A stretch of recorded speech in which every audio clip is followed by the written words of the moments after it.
nama walolteeni beeyta nama walii galuu dadhabdeeni beeyta nama walitti iyiteeni beeyta yoo deebisaan ta'e taate viidiyoo tana hanga maayitti laaluu hin irraanfatiin waa hedduudharraa argatta.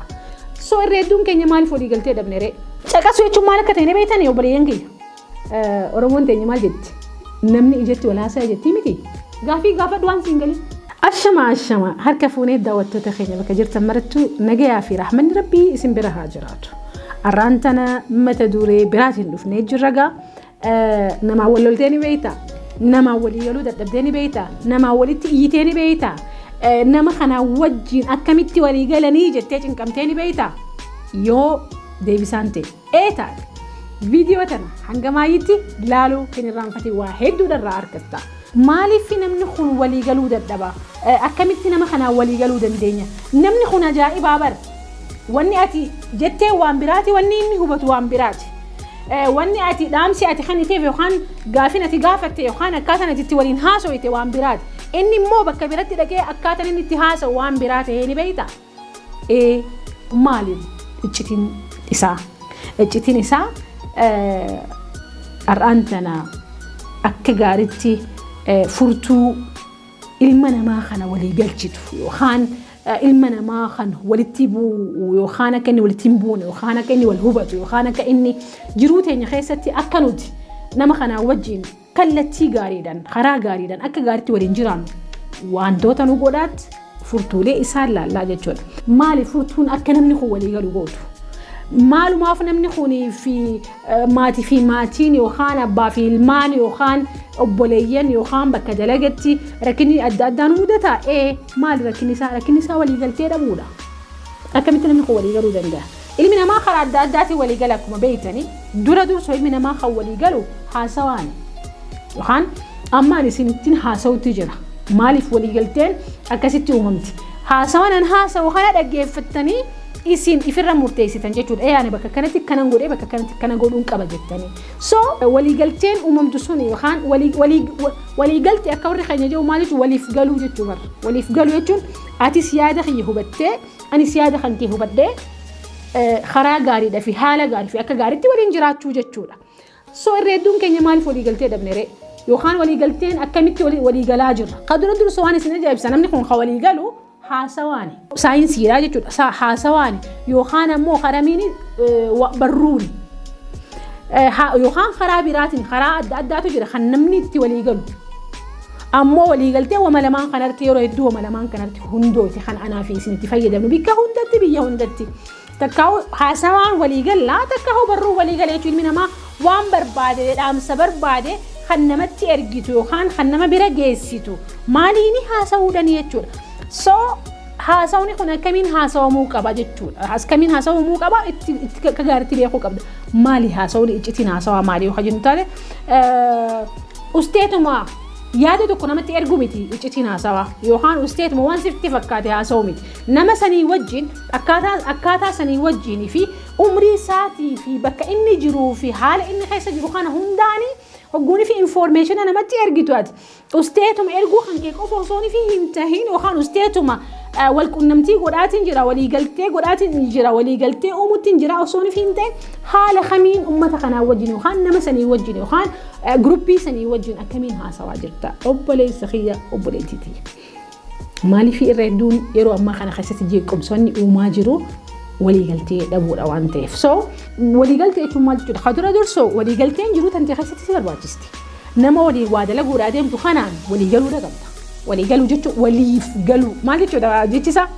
Waliif galuu jechuun baru almost yaada walii gallee guni fi jettee Oromoo maal jechuusiiti?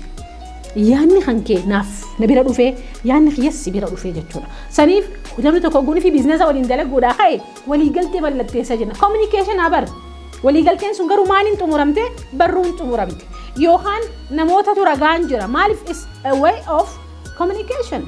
So jiruu tantee keessatti jiruu tantee jiruu gaarii jiruu bareedduu jiraachuudhaaf walii galtee si barbaachisa jiruu tantee jiruu amantarratti akka si barbaachisatti walii galteetu si barbaachisa. Maaliif waan gootu sanirratti kallattiidhaan akka godhuun sirraa eegamutti godhuudhaaf walii galtee hubannootu sirraa barbaachisaa jechuudha. Akkasumatti jiruu tantee tan waajjira keessa daleedu keessatti namoota waajjira keessa jiru wajjin warroota boosii hankeetii wajjin namoota si wajjin dalagan wajjin hundaa walii galuudha qabda walii galtee qabaachuudha qabda jechuudha. Yookaan walii galuu qabda jechuudha. Biizinasa keessatti biizinasa daleedu keessatti nama waliin daleedu yeroo hedduu walii galtee tana waan akka gaariitti hubannee paakeejii isaa hin beekneef quba waliin laalla. Barisaatu kana godhe isiitu kana godhe jenna. Nuti tasgabboonee akka gaariitti wal caqasuutu walii galtee fidaa jechuudha. Jiruu tantee tan hawaasummaa keessatti jettee maaltu fida walii galtee dhaba. Abaluu bara akkasnaan jee abaluu akkasnaan jettee maaltu fida yoo kanaan jettan kan taatee fi waan sanniin fakkaataa maaltu uumoo kanaan jettan taatee walii galtee dhaba. So maalirratti walii galteen tun duuba jaaramti. Akkamitti walii galuu dandeenya ree? Ambar obboleessa xiyyaa waliin galu, ambar haadha xiyyaa waliin galu, ambar bakkan dalagutti boosii xiyyaa wajjin yookaan itti gaafatamaa xiyyaa wajjin waliin galu. Okay? Isin qofa biraa miti rakkinni akkasii haa jiru bakka hunda jira akkamitti walii galtee uumuu dandeenya? Haaya haa dura dursoo. Walii galuu feeta obboleessa xiyyaa. Maatii teetii walii galuu feeta. Haadha warra keetiitiin abbaa warra keetiitiin walii galuu feeta. Bakka daleedutti tiimii waliin daleedu wajjin walii galuu feeta. Definitely yoo guddachuu barbaade yoo nifi maatiin tantii maatii tasgabbootu maatii bareedduu ta'uu barbaade yoo nifi bakka dalagaa tanteetitti akka namni hundinuu simatu akka namni hundinuu sirraa gammadu akka namni waan ati daleedu kana understandii godhu walii galtee uumuutu sirraa barbaachisa. So kadura dursoo yoo nifi san kan barbaadu taate caqasurraa jalqabda dhaggeeffachuurraa jalqabda. Yoon caqasa yoon dhaggeeffanne ati walii galtee uumuu waan hin dandeenyeef maaliif irreedduun walii galteedha dura dursoo gurraan seentii waan ta'eef. Weel caqasuu maal akka ta'e hanga maayiitti ilaallagaa hara maayii kana keessatti waan hedduudha ilaallaa hanga maayiitti ilaalaa viidiyoo kana. Kan biraa kan itti aanu maali? Communication. Nama kanaan wajjin meeseejii ati ergite yookaan dhaamsi ati ergite sun akka gaariitti nama kana bira gahuu isaa ilaaluudha qabdaati. Dhagahee hin je'in maybe guni fi atittiin tunni waan biraa caqasaa ture ta'a yookaan muudii biraa keessa ture ta'a. Communication kan ke yookaan walii galteen tante walii galtee sirriidhaa ta'uu isii hubadhu dura usteetuma aaruuf hin fiigin jechuudha. Maaliif walii galteen laaftuu miti akkuma isin jedhe saayinsii bal'oodha waan ta'eef yoonii fi namaa wajjin wal qunnamte. An namoota hedduutu jira kanatti aaran by the way nu agartee nu bira dabartee faanaan jaan miti an quban qabu maybe isaan amma walii galtee san keessatti maal laalan ijaan isaan laalatiin isaan bira dabre angaruu waan biraatiin yaadaa ture yookaan namaa wajjin naasawaa ture silkiidhaan hin argine ammoo nu arkaan nu bira dabarte nuun isin jee isin komate hedduudhaa miti walii galuu dhabuutti beekisu maaliif akka takkaawunatti dhiyaatanii maaliif nu uste yookaan maaliif nu irraa uste naan hin jenne deemanii aaran filmaata sun walii galtee jirtuutu yookaan walii galtee jechuun communication nuti gooneetu akkas fide jechuudha. Communication keenya hir'uu ture jechuudha. Maaliif isaan dhufanii nan dubbisne anis isaan hin argine then waliin muufannee gargar hafne. Nama hedduu jira baay'ee ani naman amata meeqa bakka takka jiraannee waliin baranneetu amata dheeraadhaaf gargar hafne. Sababa maalitti? Sababa wal qunnamtiin teenya hir'uu ta'uu isitti jechuudha. Sanirraa hin baree jechuudha. Habiraa walii galteen maaltu relationshipii kan kee yookaan wal qunnamtii tanteettu tola. Oguni fi ati nama caqasaa taatee oguni fi ati nama kana sii galee akka gaariitti na hubattee cinqanii nama san itti himi by the way. Hin jarjariina walii galtee keessatti yookaan wal qunnamtii waliin goonu sana keessatti guyyaan dalagaa daleenu kana keessatti nama wajjin jiraannaa bakka dalagatti nama wajjin daleena mana keenyatti haadhaa fi abbaa keenya jira yookaan warra keenyatu jira yookaan abbaa warra kiyyaatu jira yookaan haadha warra keetitu jira yookaan ilmaan keetitu jira walii galtee dhabatti namni kun hundinuu duniyaa tanarratti walitti maal ta'utu jira walitti na'aaba ta'utu jira maaliif wal hubachuudhaaf walii galuudhaaf wal caqasaa hin jiru namuu sagalee isa keessaa iyyitu caqasa malee sagalee nama sanii san caqasaa hin jiru. Pointiin maayii kana hundarratti dhaabbatteetiti maal ta'aa dhufti jaalamaa dhufti wal amanuun trust saniin booda dhufa. Lakkii inni akkas hin jiru lakkii inni kana hin jiru jennee wanni nuti waliif falminuuf why?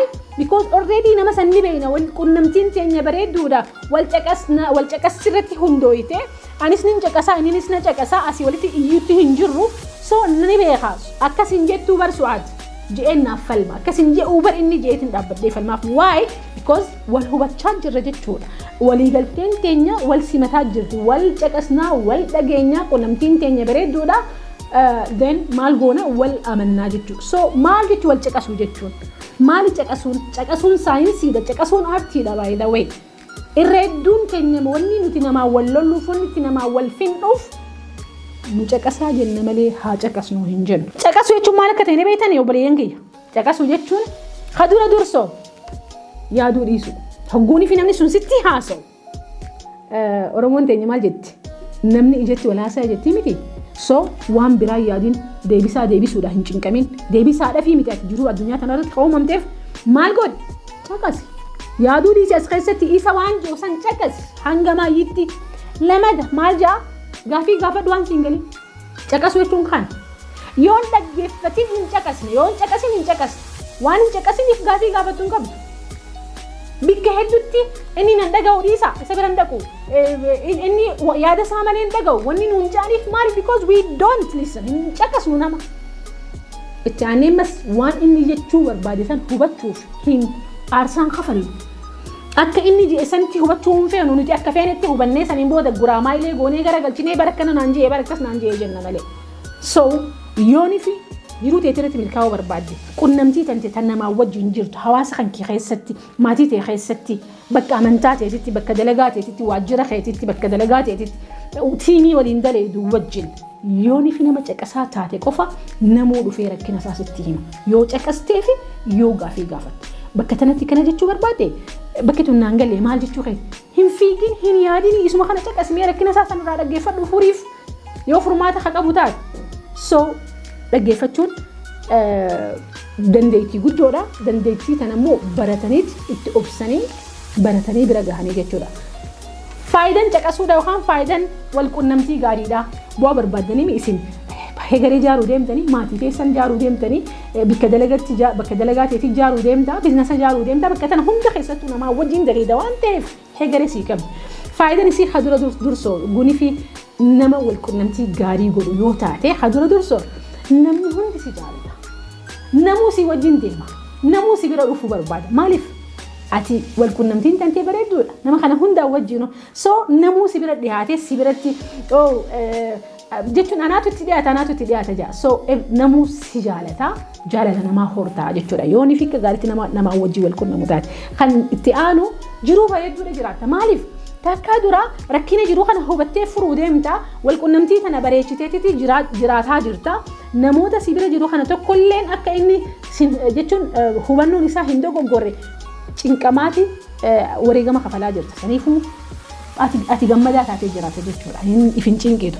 Dhiiroo maal jiru barbaade ture. Dhiiroo bakka akkasii wanni jookse keessan jiru sin cinqu so ati gammachuudhani jiru tantee deemtaa jechuudha. Kabiraa namni akka gaariitti wal quunnamtiin isaa gaariidha. Bakka dalagaa isatti hubbuunii fi gattaa'e waan dalagu san akka gaariitti xiyyeeffannaa waan bareedu dalagee biraa deema. Maaliif sammuun isaa jeeqamtu mitire sammuun isaa keessa akkana naan jaanii akkas naan jaanii wanni as keessaa wacaa hin jiru. So his productivity kan kee yookaan oomishummaan kan kanii dabalata bakka dalagaa teetitti bakka dhuunfaatti dalayitutti haa ta'u maatii teetii wajjin haa ta'u bakkuma deemtu hundattuu jechuudha. So wal quunnamtiin gaariin tana uumti. Pointiin biraa maali? Misunderstanding yookaan dogoggora wal hubannaa dhabamsiisa. Maaliif takka dura yaaduu dhiistee caqastee lamada gaafii gaafatee bakka kanatti ati kana jechuu barbaaddeettee hubattee miti. Saniif waan inni sii hime san yookaan dhaamsa inni sii dhaame san yookaan wal quunnamtan san wal quunnamtii teessan walirraa wal dubbistanii waan ta'e waan jiruuf misunderstanding hin uumamtu yookaan baramma reedduun namaa wanni wal loluuf sehaanii bara. Ana akkana naan jettee nama wal dhoorkiti. Jettee maaltu fida wal caqasuutu dhabuutu fida jettee.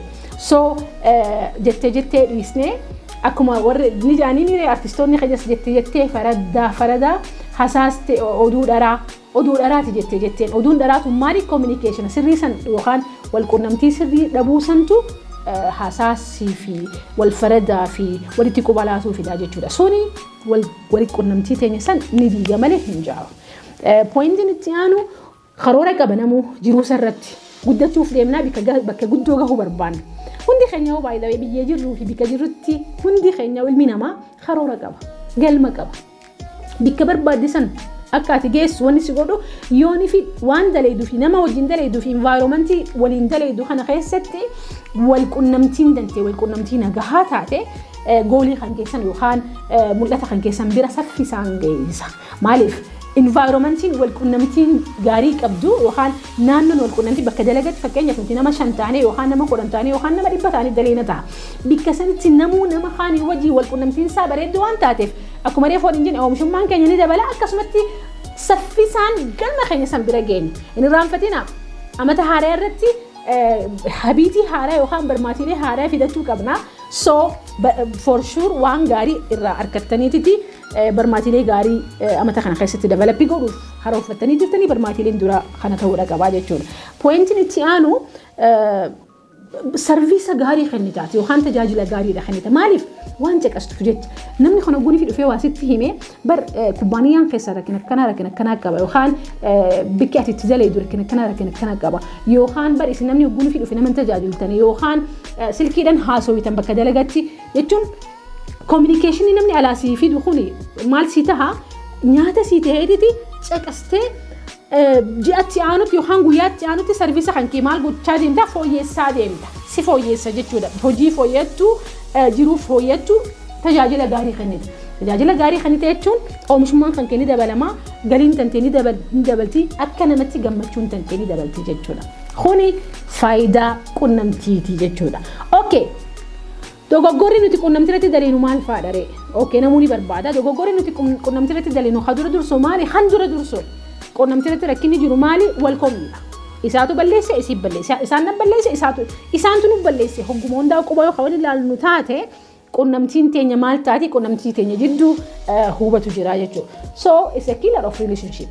Criticize wal godhu wal komachuun relationship keenya communication keenya maal godha ni faalleessa ni diiga.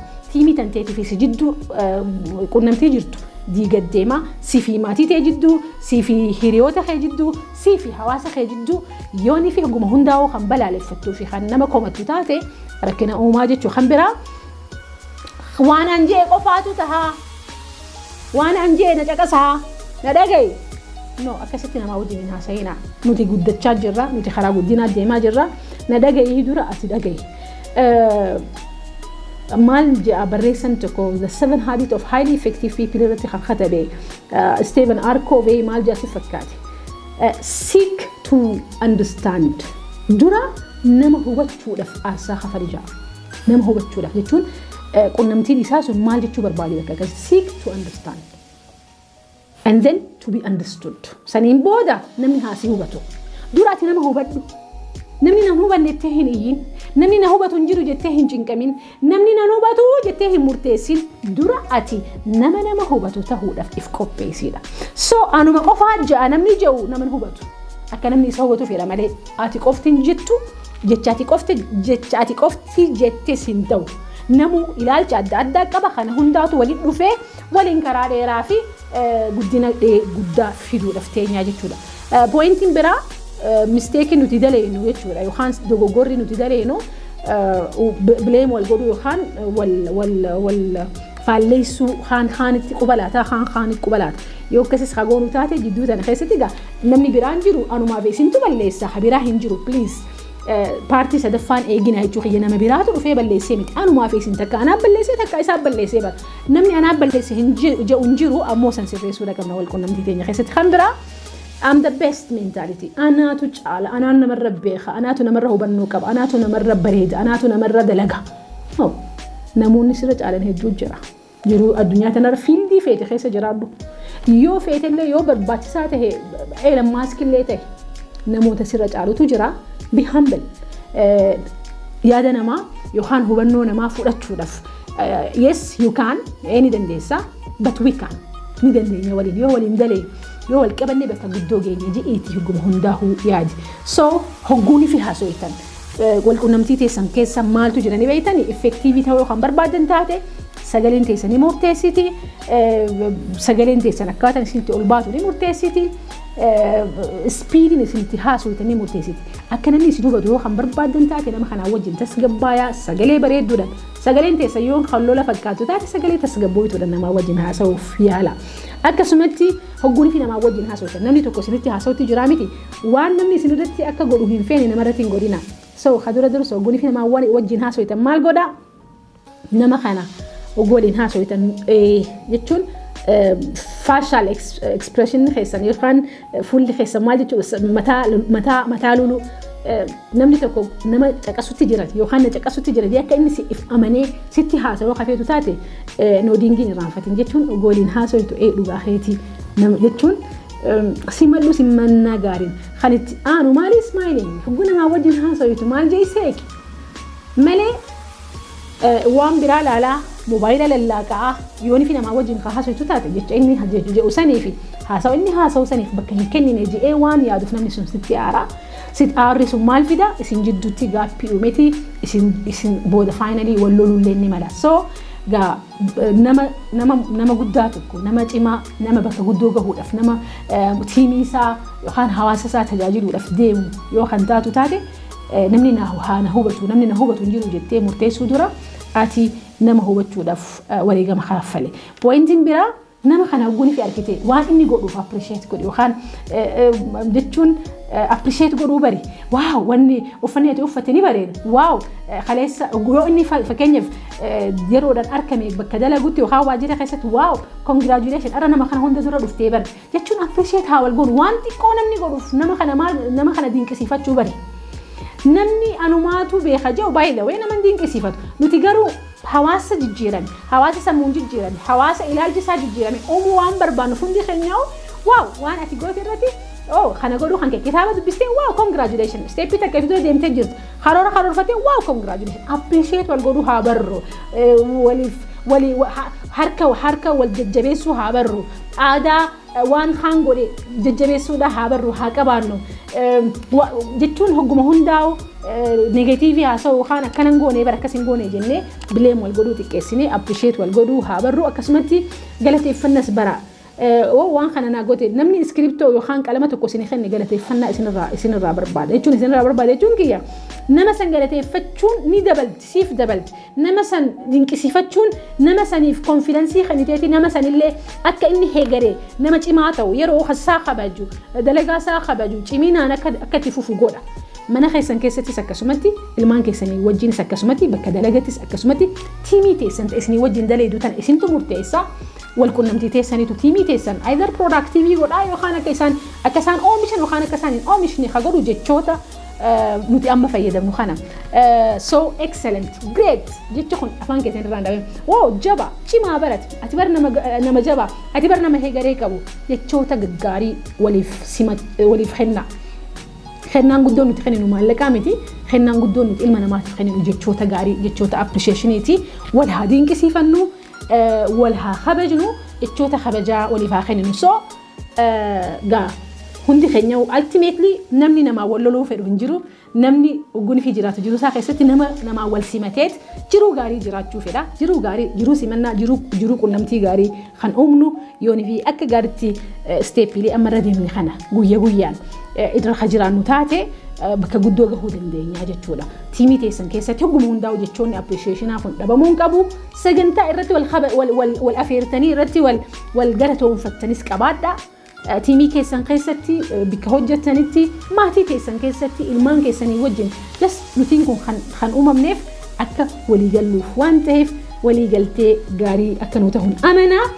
akka gaariitti waan hedduu irraa bartan ga'a abdii guddoodhaan qaba waan barattan by the way koomentii jalatti nu katabaa kanan baree jedhaati koomentii jalatti nu katabaa maaliif koomentiin isin kennitan anaafillee hamilee naa taati maal nu godha laayikii nu godha maaliif laayikiin teessanis anis anu hamiiluma naa taati mire namni kun hamileen jiraata jennee mire appreciate wal godhuun hamilee irraahi so hamilee anis natti godha hamileen isinirraa barbaada warri immoo chaanaala kanaaf haaraa taatan subscribe godha isinin kabajaa isinin jaaladhaa horaa bulaa.